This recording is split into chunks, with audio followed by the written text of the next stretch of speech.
Hello मेरे दोस्तों, कैसे हो आप सब लोग? उम्मीद करता हूं आप सब ठीक होंगे, सेफ होंगे, हील कर रहे होंगे और अपनी एनर्जी को पॉजिटिव डायरेक्शन में ले जा रहे होंगे। आज मैं आपके लिए जो रीडिंग लेकर आया हूं ना, सच बताऊं तो ये रीडिंग मैंने प्लान नहीं की थी। ये रीडिंग खुद चलकर आई है मेरे पास। जब मैं आज मेडिटेशन में बैठा था ना, तो ड्यूरिंग द मेडिटेशन मुझे एक बहुत ही क्लियर विजन दिखा। एक औरत, अकेली, कंधे पर एक बैग, जैसे कोई ट्रैवल कर रहा हो। लेकिन वो ट्रैवल किसी खुशी की तरफ नहीं था। वो ट्रैवल था मजबूरी का, मूव ऑन का। लेकिन ऐसा मूव ऑन जिसमें दिल पीछे छूट गया हो। चेहरे पर थकान थी, आंखों में वो खालीपन था जो तब आता है जब इंसान सब कुछ खो चुका होता है। और सबसे इंपॉर्टेंट बात, वो औरत पीछे मुड़कर देख भी नहीं पा रही थी, जैसे उसे पता हो कि अब वापसी का कोई रास्ता बचा ही नहीं है। और तभी मुझे यूनिवर्स से ये मैसेज मिला कि इस एनर्जी पर रीडिंग करनी है, क्योंकि यह एनर्जी किसी एक इंसान की नहीं है, यह कलेक्टिव एनर्जी है। ये उन लोगों की कहानी है जिन्होंने किसी की जिंदगी में जहर घोला, किसी के घर को तोड़ने की कोशिश की, किसी के रिश्तों में दरार डाली, और आज वही कर्म लौटकर उनके सामने खड़े हैं। तो व्यूअर्स, ये रीडिंग जनरल है, टाइमलेस है।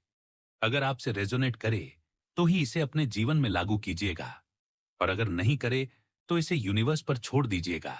तो चलिए कार्ड्स की एनर्जी में जाते हैं। सबसे पहला कार्ड जो निकल कर आया है वो है टावर। और जैसे ही टावर आया ना, मुझे समझ में आ गया कि यह कहानी कर्मा की है। यह कहानी उस इंसान की है जिसने बहुत बड़ा घमंड पाल लिया था, जिसे लगता था कि वो भगवान से भी ऊपर है, जिसे लगता था कि वो किसी की भी जिंदगी बर्बाद करके निकल सकती है और उसे कुछ नहीं होगा। लेकिन टावर हमेशा अचानक आता है, बिना वार्निंग के। और टावर ये बता रहा है कि उस औरत की लाइफ में सब कुछ एक झटके में गिर चुका है। जो इमेज मैंने मेडिटेशन में देखी थी, वो उसी टावर मोमेंट का रिजल्ट है। अब जो वर्ल्ड कार्ड आया है, वो साफ दिखा रहा है कि एक साइकिल खत्म हो चुकी है। वो चैप्टर बंद हो चुका है जहां वो औरत दूसरों की जिंदगी कंट्रोल कर रही थी, दूसरों के रिश्तों में आग लगा रही थी। अब यूनिवर्स ने उस चैप्टर पर फुल स्टॉप लगा दिया है। और जो ऑफ पेंटाकल्स और एट ऑफ वेंट्स की एनर्जी है, वो बताती है कि ये सब बहुत तेजी से हुआ है। अचानक, रातों रात उसके अपने ही लोग उससे दूर हो गए। जिन लोगों को वो इस्तेमाल कर रही थी, जिनके सहारे वो दूसरों को तोड़ रही थी, वही लोग आज उससे मुंह मोड़ चुके हैं। थ्री ऑफ पेंटाकल्स दिखा रहा है कि कभी उसने मिलकर प्लानिंग की थी, साजिशें रची थी, लेकिन अब वो टीम, वो सपोर्ट सिस्टम खत्म हो चुका है। फोर ऑफ कप्स की एनर्जी बताती है कि आज वो औरत पछता रही है, लेकिन बहुत देर हो चुकी है, क्योंकि जब मौके थे तब उसने उन्हें ठुकराया। जब उसे सुधरने का मौका मिला, तब उसने अपने अहंकार को चुना।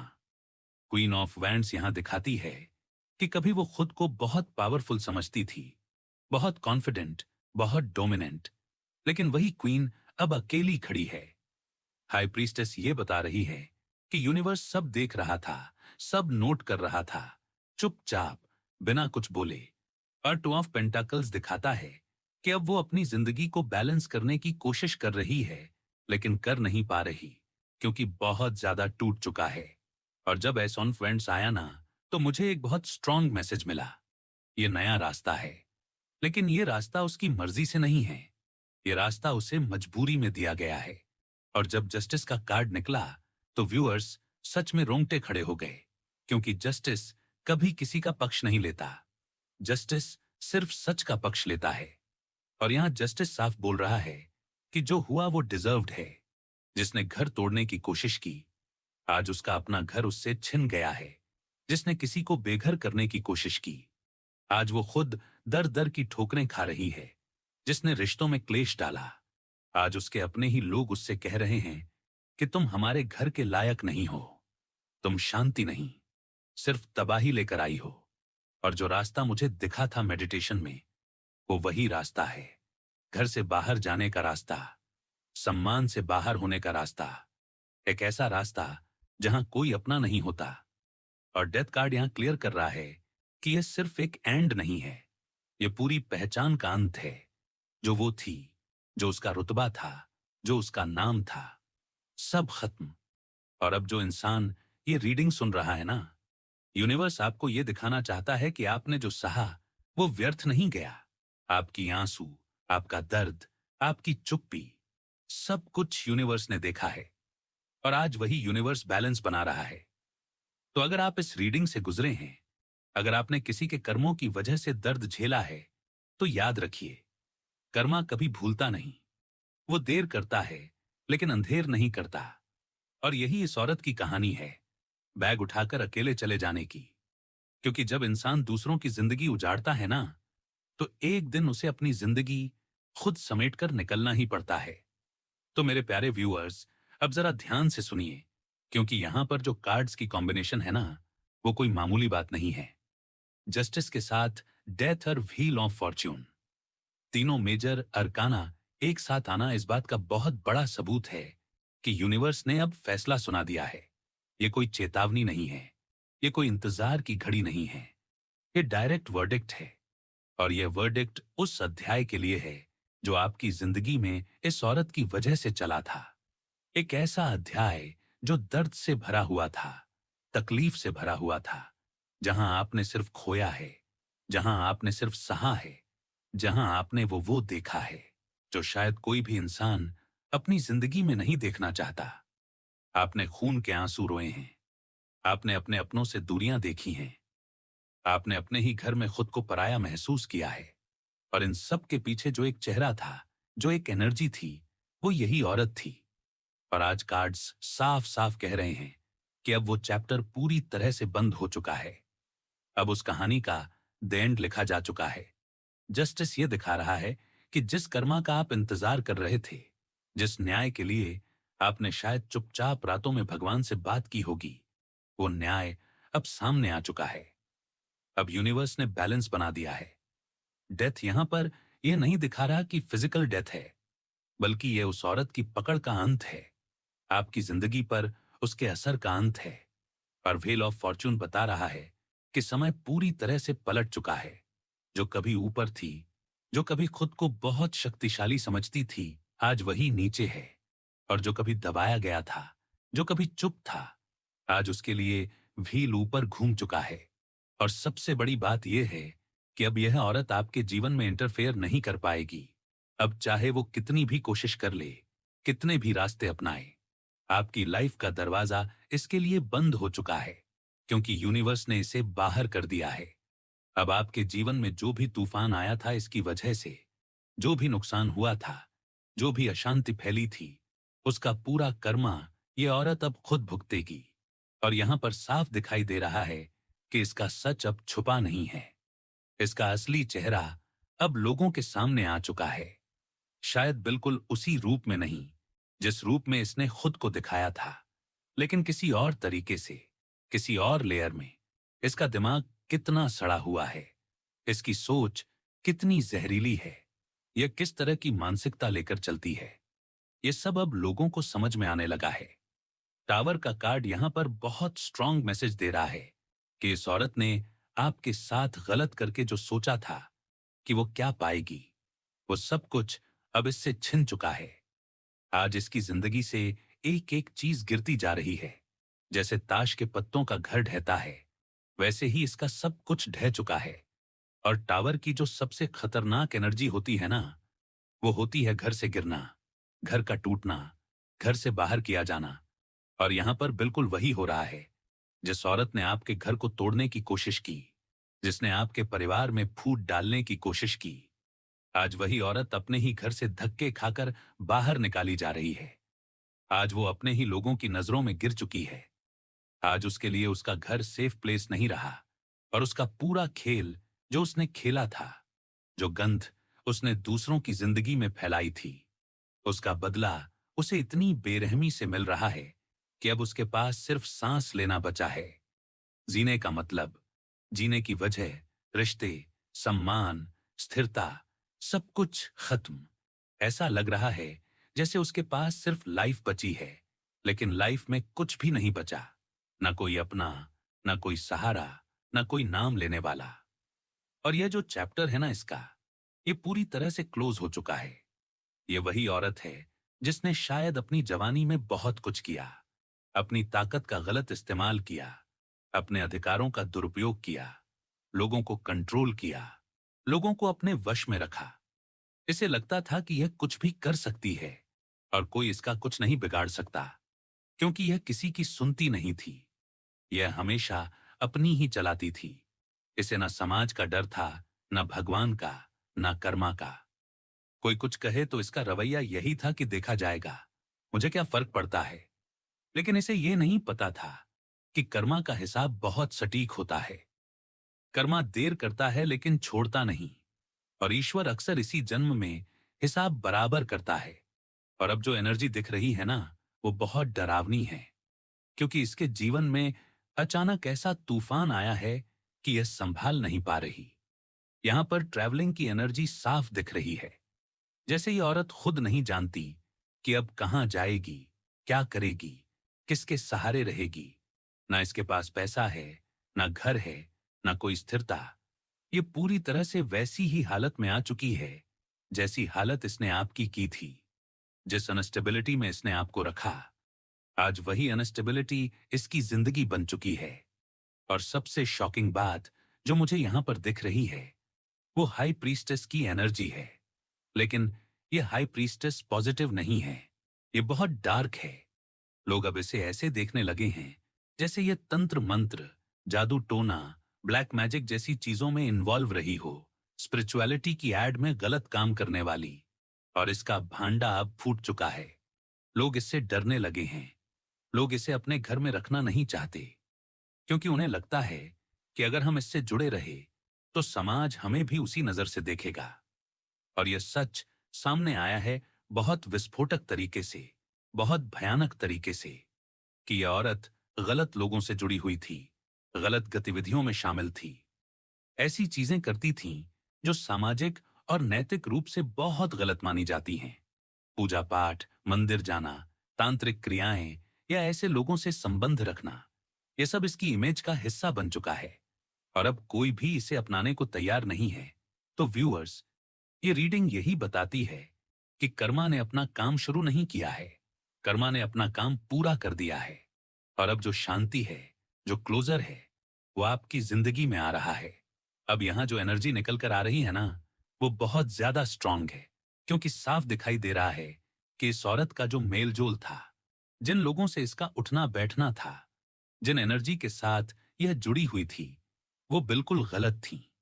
और ये बात अब सिर्फ बाहर नहीं, बल्कि इसके अपने घर के अंदर भी पूरी तरह से उजागर हो चुकी है। और जब मैं कह रहा हूं उजागर हुई है, तो उसका मतलब सिर्फ पता चल जाना नहीं है, बल्कि बहुत बुरी तरह से बेनकाब होना है। इस औरत को लिटरली बेइज्जत करके, सबके सामने, पूरे घर की सहमति से धक्के मारकर बाहर निकाला गया है। यहां पर एनर्जी ऐसी आ रही है जैसे किसी बेकार चीज को उठाकर फेंक दिया जाता है। थ्रो आउट की एनर्जी, जैसे साफ साफ ये दिखा दिया गया हो कि नहीं, तुम इस घर में, हमारे बीच, हमारी जिंदगी में रहने के लायक नहीं हो। और यह फैसला किसी एक इंसान का नहीं था, पूरे घर का था।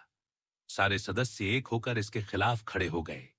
कोई इसका सपोर्ट नहीं कर रहा, कोई इसका पक्ष नहीं ले रहा, कोई इसका सहारा बनने को तैयार नहीं है। और यही सबसे बड़ा कर्मा होता है, जब इंसान अपने ही लोगों के बीच पूरी तरह अकेला पड़ जाए। और अब जरा पीछे चलकर देखें तो यही वही औरत है जिसने आपके जीवन में लगातार युद्ध जैसा माहौल बना के रखा, जहां कभी शांति नहीं थी, कभी सुकून नहीं था।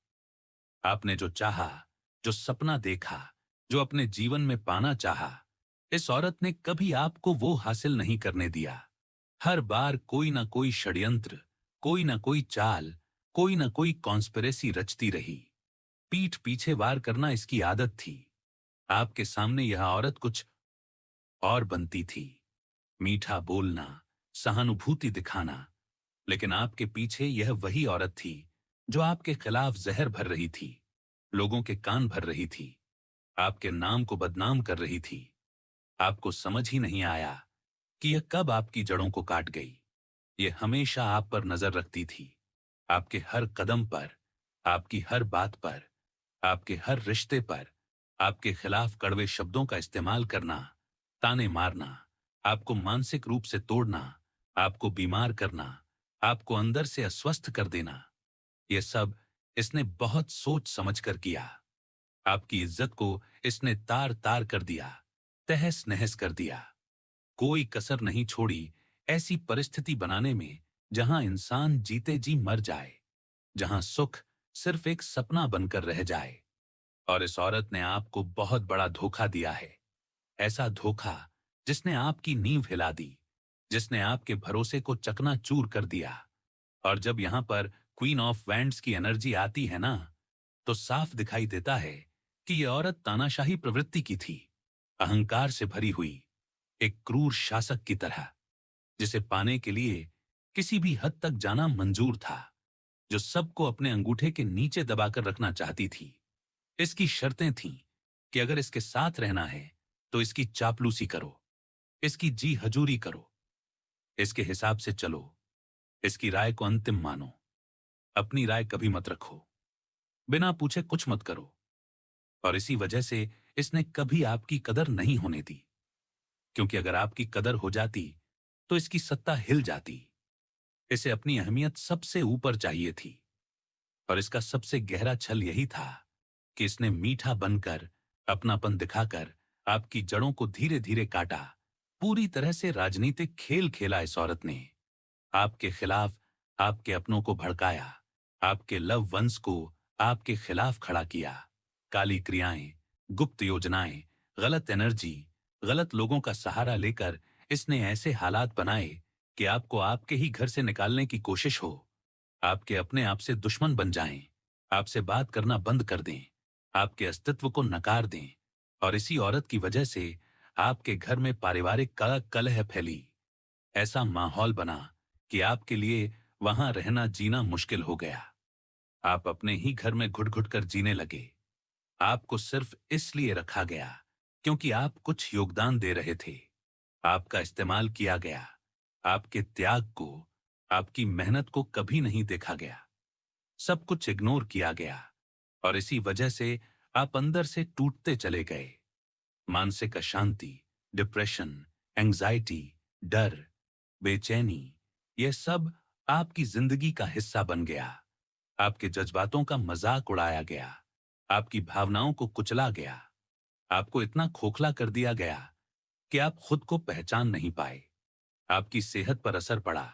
हो सकता है चलने फिरने में तकलीफ हुई हो, या आप इतने गहरे डिप्रेशन में चले गए हों जहां से बाहर निकलना आसान नहीं था। अपमान के घूंट आपको बार बार पीने पड़े। अपनों के होते हुए भी आप अकेले रह गए। और यह सब इसलिए हुआ क्योंकि इस औरत ने आपको समाज से, परिवार से, लोगों से काट दिया। आपका सेल्फ कॉन्फिडेंस जीरो कर दिया। और कहीं ना कहीं संपत्ति, जगह या अधिकार को लेकर इसने यह सब किया। इसे लगता था कि आप इसकी जगह ले रहे हैं, इसलिए झूठ, गलतफहमियां, साजिशें पैदा करके इसने आपको रास्ते से हटाने की कोशिश की। लेकिन अब व्हील ऑफ फॉर्च्यून साफ बता रहा है कि कर्मा आपको नहीं, उसे इस मोड़ तक ले आया है जिसने आपका घर, आपका चैन, आपका सुकून छीना। आज वही सबसे अलग खड़ी है, सबसे बेगानी हो चुकी है, सबसे दूर हो चुकी है। इसके कर्मा अब इसके सामने खड़े हैं, रास्ता रोककर। और अब इसे वही अकेलापन, वही तिरस्कार, वही दर्द झेलना पड़ रहा है जो इसने कभी आपको दिया था। अब यहां पर जो एनर्जी सामने आ रही है ना, वो बहुत साफ है और बहुत स्ट्रांग है। आज ये औरत अपने जीवन में जो कुछ भी चाह रही है, जो कुछ भी पाने की कोशिश कर रही है, उसमें से उसे कुछ भी हासिल नहीं हो रहा। बिल्कुल कुछ भी नहीं। ऐसा लग रहा है जैसे उसकी हर कोशिश जमीन पर गिरकर टूट जा रही है। क्योंकि जो साम्राज्य इसने अपने अहंकार, अपनी चालाकी, अपने छल और अपने गलत कर्मों से खड़ा किया था, वो अब पूरी तरह से बिखर चुका है। टावर के साथ वर्ल्ड का कार्ड यहां पर आना यह दिखाता है कि उसका एक पूरा युग, एक पूरा फेस, एक पूरी पहचान खत्म हो चुकी है। समाज में जो उसका नाम था, जो लोग उसे बहुत मान सम्मान देते थे, जो उसकी बातों को बहुत महत्व देते थे, जो उसे एक बहुत धार्मिक, बहुत स्पिरिचुअल, पूजा पाठ करने वाली, अच्छी प्रवृत्ति की औरत मानते थे, वो छवि की अब टूट चुकी है। क्योंकि उसका दूसरा छुपा हुआ चेहरा अब सबके सामने आ चुका है। और यह सिर्फ बाहर वालों के सामने नहीं आया है, यह उसके अपनों के सामने आया है, जो सबसे बड़ा झटका होता है। यहां पर साफ दिखाई दे रहा है कि यह औरत किसी न किसी रूप में रंगे हाथों पकड़ी गई है, कुछ करते हुए, कुछ गलत क्रियाओं में इन्वॉल्व होते हुए। और क्वीन ऑफ वैंड्स के साथ हाई प्रीस्टेस का आना इस बात का बहुत बड़ा संकेत देता है कि यह उसकी नेगेटिव स्पिरिचुअल प्रैक्टिस, उसके कर्म कांड, उसके गुप्त काम, उसके अंधेरे पक्ष को उजागर करता है। इसी वजह से आज यह एनर्जी आई है, क्योंकि यह औरत अब पूरी तरह अकेली पड़ चुकी है। इसके अपने लोग भी अब इससे दूरी बना रहे हैं। इसके अपने लोग भी अब इसे अपनाने से इनकार कर रहे हैं।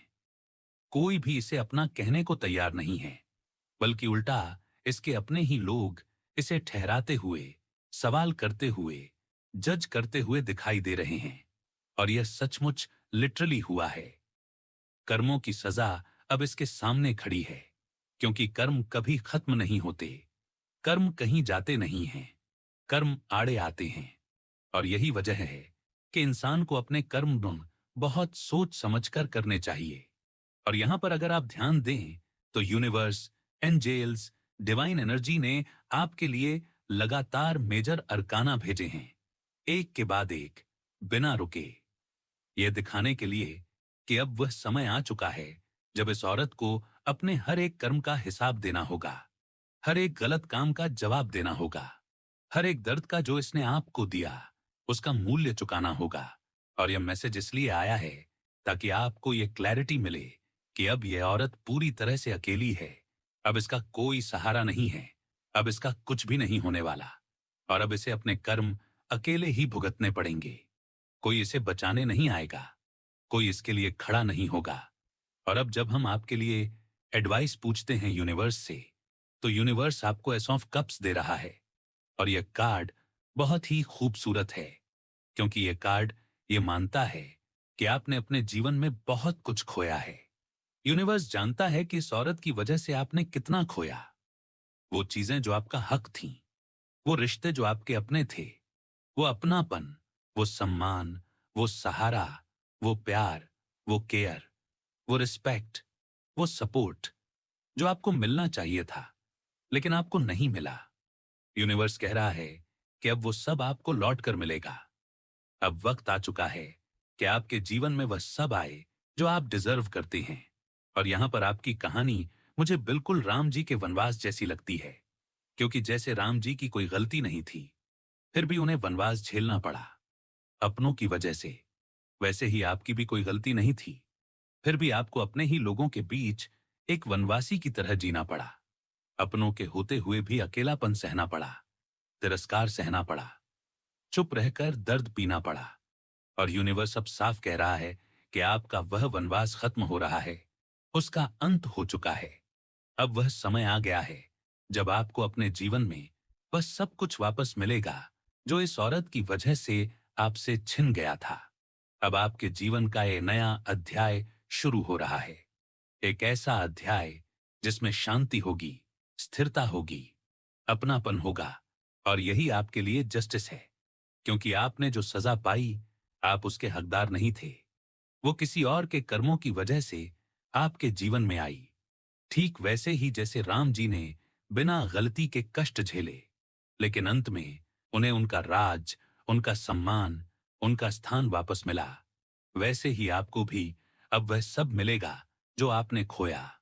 और यही इस रीडिंग का सार है, यही कर्मा है, यही न्याय है। तो अगर यह रीडिंग आपसे रेजोनेट हुई है, तो इसे अपने दिल से अपनाइए, खुद को हील होने दीजिए और भरोसा रखिए कि यूनिवर्स ने आपके लिए रास्ता खोल दिया है। मिलते हैं अगली रीडिंग में। तब तक अपना ध्यान रखें, खुद को पॉजिटिव रखें और याद रखिए, न्याय देर से आता है, लेकिन जब आता है तो पूरा आता है।